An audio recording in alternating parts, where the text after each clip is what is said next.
नमस्कार, India voice पर बहुत स्वागत है आपका। मैं हूं आपके साथ प्रियंका मिश्रा। बुलेटिन की करेंगे शुरुआत और सीधे आपको लिए चलते हैं उत्तराखंड, जहां पर मुख्यमंत्री पुष्कर सिंह धामी जनता के बीच हैं।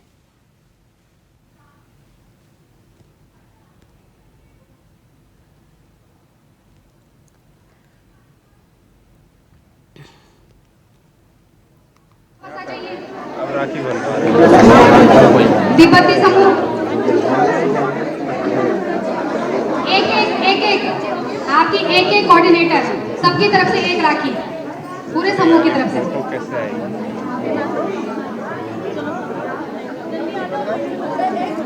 जिनकी फोटो हो गई है वो वहां से हट जाइए।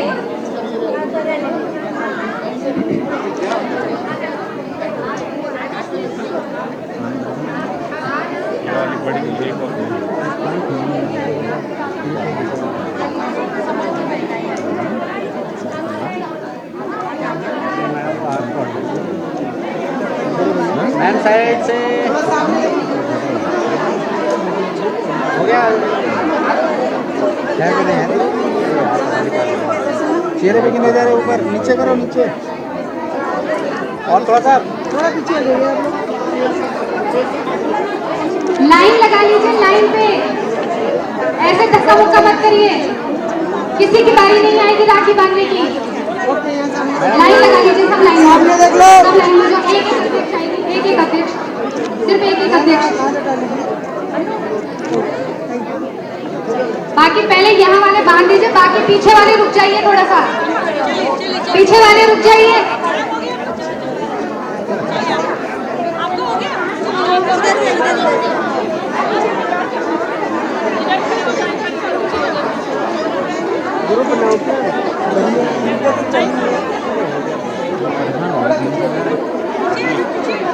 गुलाबी गए थोड़ा भाई फुल फ्रेम में जाता है।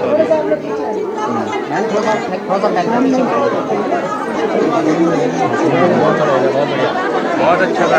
प्यारी बहनों, मातृशक्ति ऐसे मत कीजिए।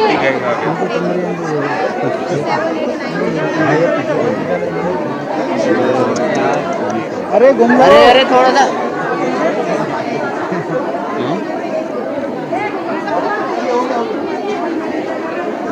भाई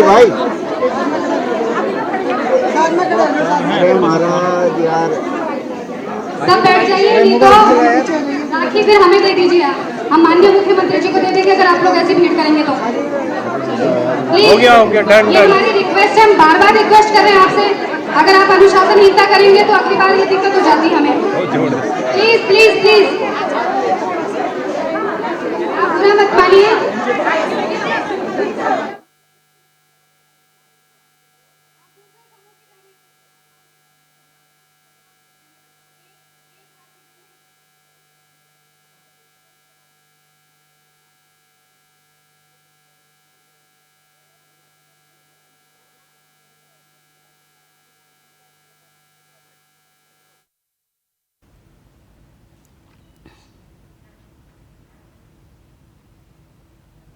और इसके बाद आइए आपको सीधे लिए चलते हैं भोपाल, जहां पर केंद्रीय मंत्री नरेंद्र तोमर अपनी प्रेस कॉन्फ्रेंस कर रहे हैं कुशाभाऊ ठाकरे सभागार में। क्या मैं समझे पुरोहित जी जरा दोबारा स्पष्ट करूं।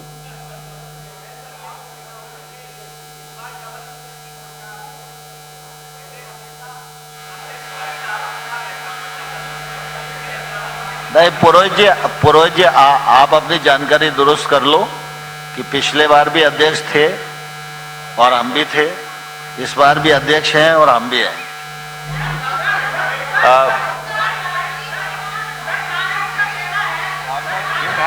भावना पहले ममता जी ले लें, फिर भावना, दोनों मातृशक्ति हो जाएं जी। एक मिनट उनका आइए हो जाए सब शांति से। हाँ, ममता जी फिर भावना जी, आप भी आए।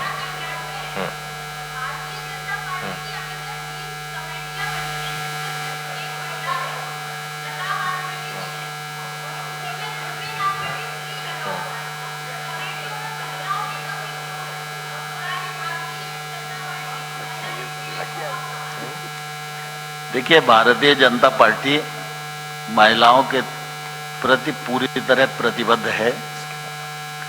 जहां तक शासकीय योजनाओं का सवाल है, तो आप सब इस बात के साक्षी हैं कि पंचायती राज संस्थाओं में और नगरीय निकाय की संस्थाओं में 50% बहनों को आरक्षण देने का काम किया तो भारतीय जनता पार्टी की सरकार ने किया। महिलाओं को नौकरी में आरक्षण देने की व्यवस्था की तो भारतीय जनता पार्टी की सरकारों ने पहल की। और दूसरी तरफ अगर आप देखेंगे तो भारतीय जनता पार्टी ही एकमात्र ऐसा राजनीतिक दल है जिस दल की मंडल की कार्यकारिणी, जिले की कार्यकारिणी, प्रदेश की कार्यकारिणी और राष्ट्रीय कार्यकारिणी, इसमें 33% महिलाओं को पद आरक्षित होते हैं। इसलिए आपको चिंता करने की जरूरत नहीं है। आपका स्वागत है, आप आइए, जरूर काम करने का अवसर मिलेगा। भावना जी बोलिए। भावना जी रुकिए ना, आपका क्रम आएगा। रुकिए, एक मिनट रुकिए, भावना जी बोलेंगे। देखिए राखी है, बहनों को मौका देना। रुकिए, भावना जी प्रश्न रखिए, सुनिए आप। भावना जी,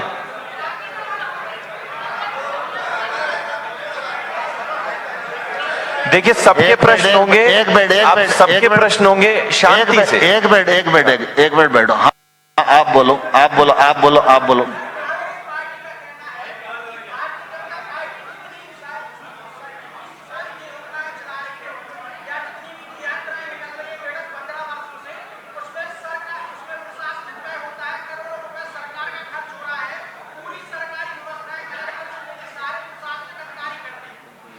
कांग्रेस का आरोप मिथ्या है।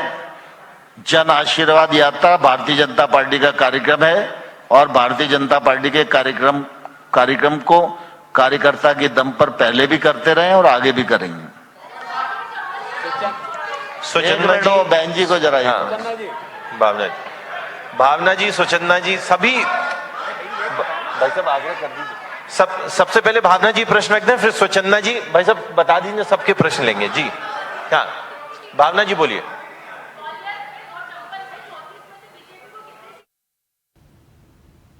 विपक्षी दलों के गठबंधन इंडिया पर सूत्रों के हवाले से खबर सामने आ रही है। इंडिया गठबंधन का एक झंडा होगा। सूत्र मुंबई में होने वाली बैठक में झंडे पर चर्चा होगी।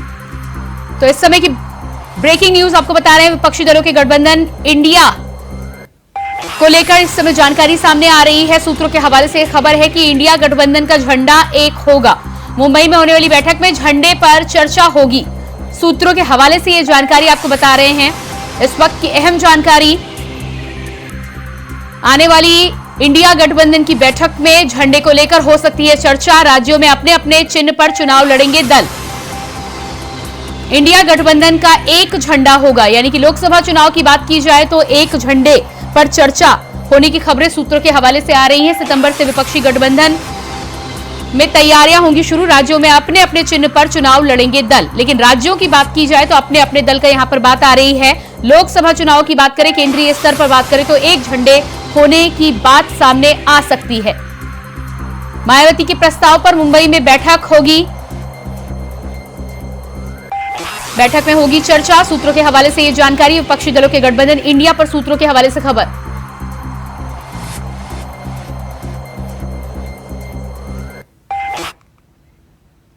स्वामी प्रसाद मौर्य अपने विवादित बयानों के लिए जाने जाते हैं। कभी रामचरितमानस के दोहे को लेकर चर्चा में रहते हैं तो कभी रामराज पर भी कटाक्ष करते हुए नजर आते हैं। इस बार स्वामी प्रसाद मौर्य ने ब्राह्मण समाज को लेकर ट्वीट किया है। अपने ट्वीट के जरिए उन्होंने लिखा है कि ब्राह्मणवाद की जड़ें बहुत गहरी हैं और स्वामी प्रसाद मौर्य ने ब्राह्मण धर्म को ही हिंदू धर्म बताया है।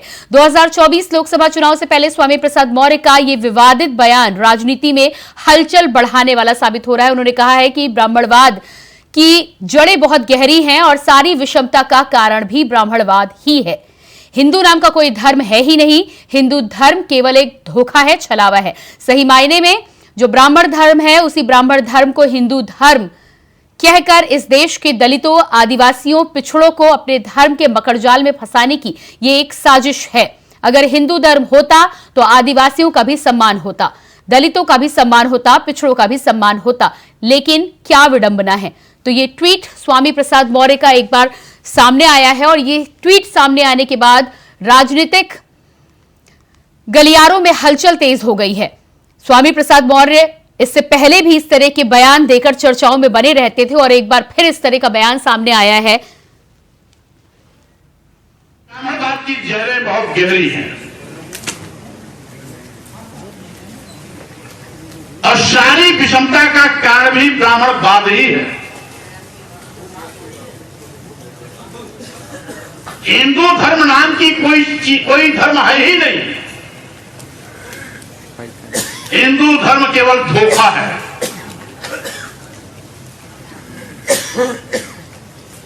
सही मायने में जो ब्राह्मण धर्म है उसी ब्राह्मण धर्म को हिंदू धर्म कहकर के इस देश के दलितों, आदिवासियों, पिछड़ों को अपने भ्रम के मकड़जाल में फंसाने की इनकी एक साजिश है।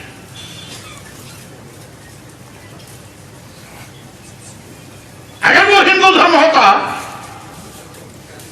तो आदिवासियों का भी सम्मान होता, दलितों का भी सम्मान होता, पिछड़ों का भी सम्मान होता।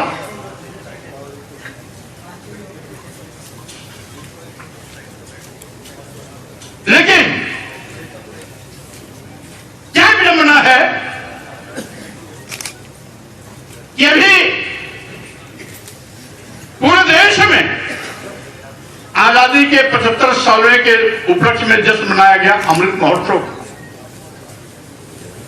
इस बार 15 अगस्त को हम लोगों ने अपनी आजादी का जश्न मनाया 76वीं वर्षगांठ।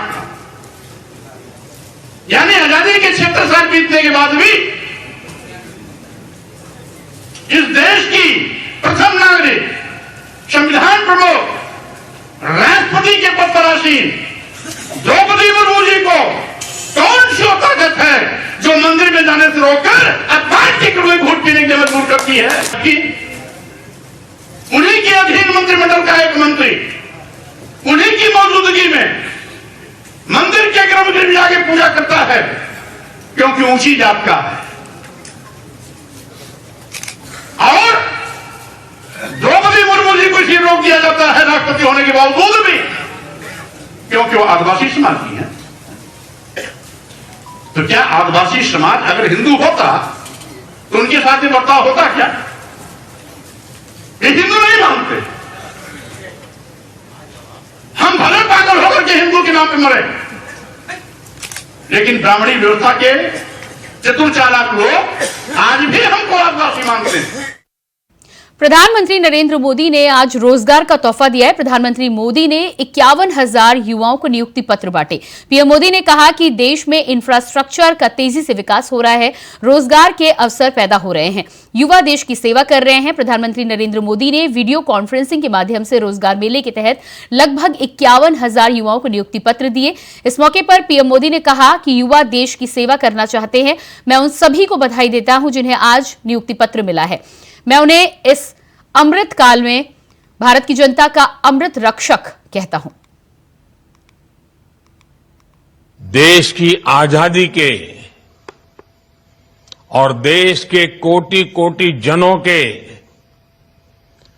अमृत रक्षक बनने पर आप सबको बहुत बहुत बधाई। मैंने आपको अमृत रक्षक इसलिए कहा क्योंकि आज जिन युवाओं को नियुक्ति पत्र मिल रहा है वो देश की सेवा के साथ साथ देश के नागरिकों की, देश की रक्षा भी करेंगे। इसलिए एक तरह से आप इस अमृत काल के जन और अमृत रक्षक भी हैं। मेरे परिवारजनों, इस बार रोजगार मेला का ये आयोजन एक ऐसे माहौल में हो रहा है जब देश गर्व और आत्मविश्वास से भरा हुआ है। हमारी सरकार बहुत गंभीर रही है। बीते कुछ वर्षों में अर्धसैनिक बलों की भर्ती प्रक्रिया में हमने कई बड़े बदलाव किए हैं। आवेदन से लेकर चयन तक की प्रक्रिया में तेजी लाई गई है।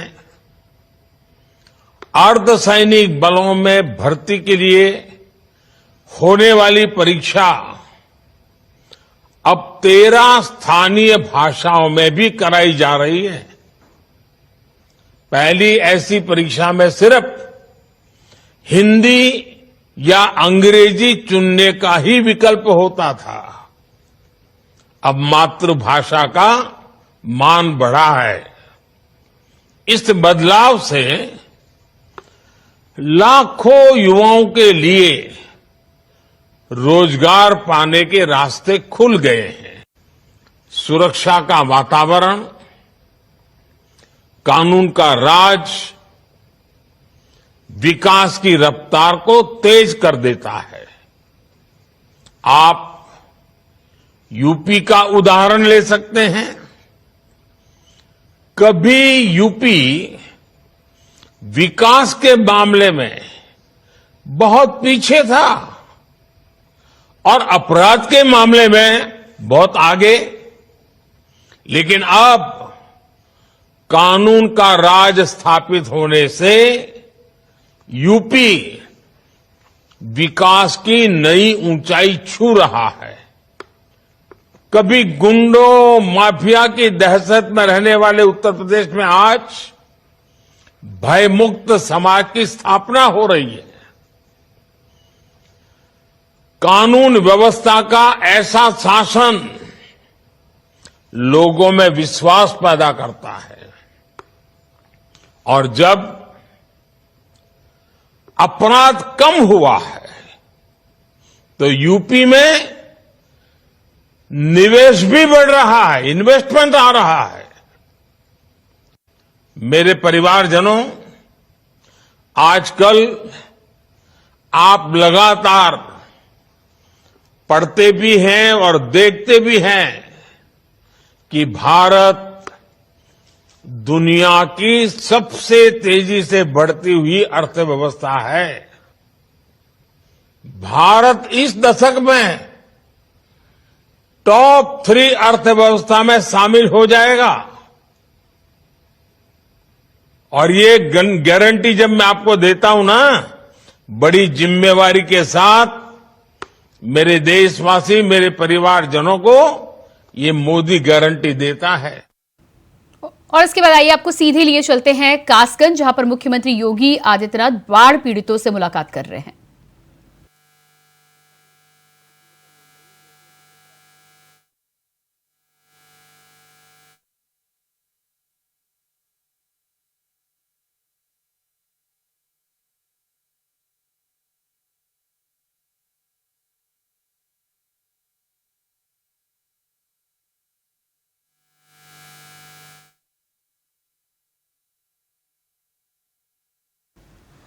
तो आप तस्वीरें देख पा रहे हैं, मुख्यमंत्री योगी आदित्यनाथ की तस्वीरें हैं। कासगंज पहुंचे हैं। इससे पहले बाढ़ प्रभावित तमाम क्षेत्रों का मुख्यमंत्री योगी आदित्यनाथ ने हवाई सर्वे भी किया है। वहां पर पहुंचकर लोगों को राहत सामग्री का वितरण मुख्यमंत्री के द्वारा किए जा रहा है।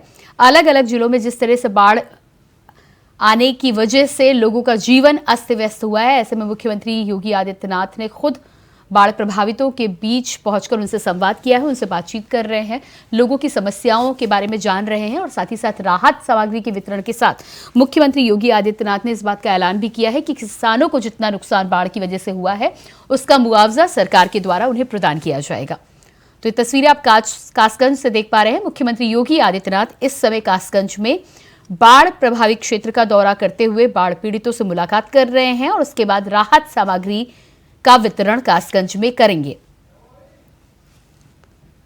इससे पहले आपको बता दें, मुख्यमंत्री योगी आदित्यनाथ आज अलग अलग जिलों में बाढ़ प्रभावित क्षेत्रों का दौरा करने के लिए पहुंचे थे। उन्होंने हवाई सर्वे कर स्थिति का पूरा जायजा लिया है और जायजा लेने के बाद अलग अलग क्षेत्रों में पहुंचकर बाढ़ पीड़ितों से मुलाकात कर राहत सामग्री का वितरण मुख्यमंत्री योगी आदित्यनाथ के द्वारा आज उत्तर प्रदेश के कई जिलों में किया जा रहा है। मुख्यमंत्री ने यह भी जानकारी दी कि कई जगह बाढ़ प्रभावित क्षेत्र है तो कई जगह सूखा भी है। उन तमाम लोगों की भी मदद सरकार के द्वारा की जाएगी। उन्हें जो भी आवश्यक सुविधाएं होंगी, जरूरतें होंगी, सरकार के द्वारा उन्हें मुहैया कराई जाएंगी।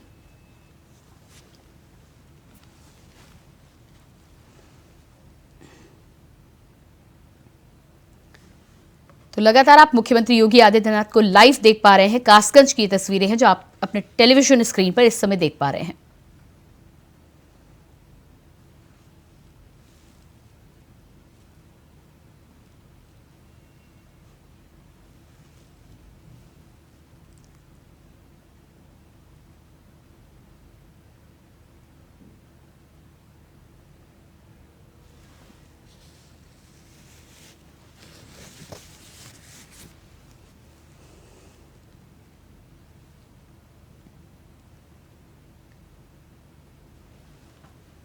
आपको बता दें कि कासगंज में मुख्यमंत्री योगी आदित्यनाथ का आज कार्यक्रम रहा। बाढ़ पीड़ितों से मुलाकात कर रहे हैं, राहत सामग्री का वितरण करेंगे।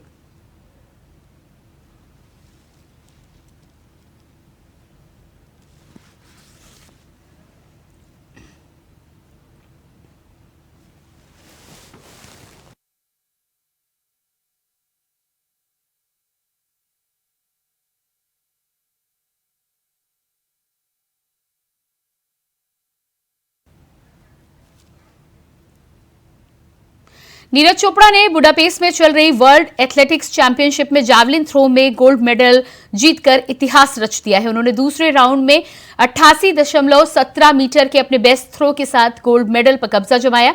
इसी के साथ वो वर्ल्ड एथलेटिक्स चैंपियनशिप में गोल्ड मेडल जीतने वाले पहले भारतीय बन गए हैं। बस मैं क्या बताऊं सर, अभी सभी बोलते थे कि यही मेडल बचा था, तो वो भी आज पूरा हो गया है। और बस वो 90 मीटर वाला सवाल अभी हमको वो करना बाकी है। कोई बात नहीं, आज मैं सोच रहा था हो जाएगा, पर मेडल बहुत ज़्यादा इंपॉर्टेंट था, गोल्ड मेडल अभी अपने पास है ये। और अभी अगले और कॉम्पिटिशन्स है, अभी टाइम है, तो उनमें और ज़्यादा जोर लगाएंगे। बस मुझे लग रहा था कि लास्ट थ्रो तक निकलेगी, थ्रो निकलेगी, क्योंकि कंसिस्टेंट तो थी, पर कहीं ना कहीं कुछ दिक्कत आ रही थी।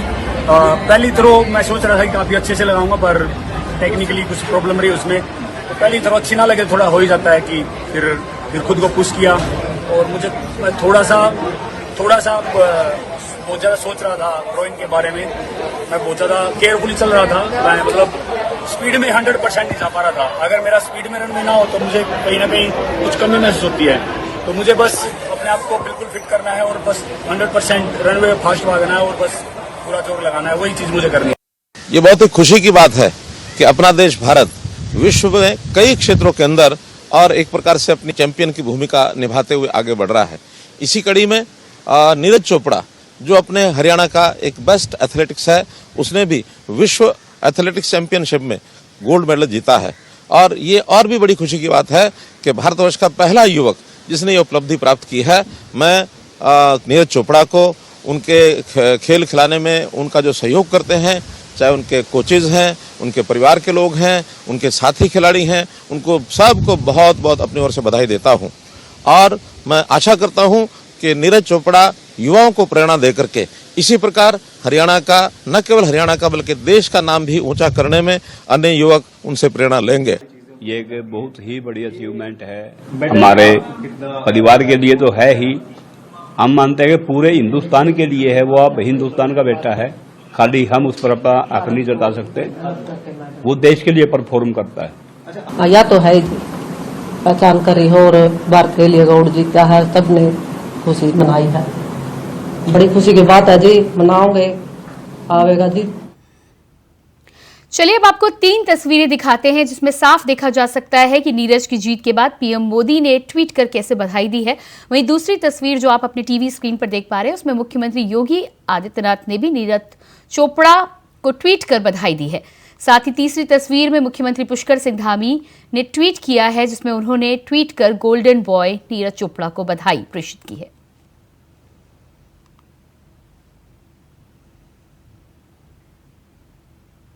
मुंबई में इंडिया अलायंस की अगली बैठक से पहले नीतीश कुमार से पूछा गया कि क्या संयोजक की भूमिका की पेशकश यदि की गई तो वो स्वीकार करेंगे। इस पर उन्होंने कहा कि वो कुछ भी बनना नहीं चाहते हैं। मैं आपको बार बार कह रहा हूं कि मेरी ऐसी कोई इच्छा नहीं है, मैं तो बस सबको एकजुट रखना चाहता हूं।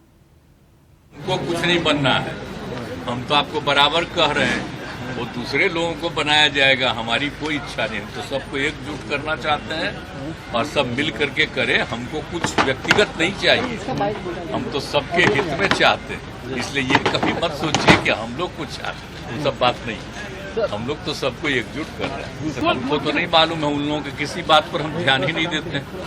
अब आज़ादी कब हुआ ही मालूम नहीं है।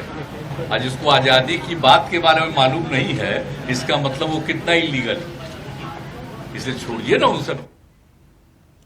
शिवजी का प्रेम महीना सावन अब समाप्त होने वाला है। इस साल 4 जुलाई से शुरू हुआ सावन माह 31 अगस्त को खत्म होगा। अधिक मास के चलते इस बार सावन 2 माह का था, इसलिए इस माह में 8 सोमवार का संयोग भी बना। पवित्र श्रावण मास का आज अंतिम सोमवार है। इसी बीच देश के कोने कोने में मंदिर में भक्तों का तांता देखने को मिल रहा है। चलिए आपको 4 तस्वीरें दिखाते हैं। पहली तस्वीर उज्जैन के श्री महाकालेश्वर मंदिर की है, जिसमें सुबह सुबह भस्म आरती के द्वारा भगवान शिव का अभिषेक किया गया। दूसरी तस्वीर दिल्ली के चांदनी चौक के गौरी शंकर मंदिर में पूजा अर्चना की सामने आई है। तीसरी तस्वीर की यदि बात करें तो तीसरी तस्वीर गोरखपुर के महादेव झारखंडी मंदिर की है, जहां पर भक्तों के द्वारा भगवान शिव की पूजा अर्चना की गई। इसके अलावा बात करेंगे चौथी तस्वीर की, तो चौथी तस्वीर हरिद्वार के दक्षेश्वर महादेव मंदिर से सामने आई है।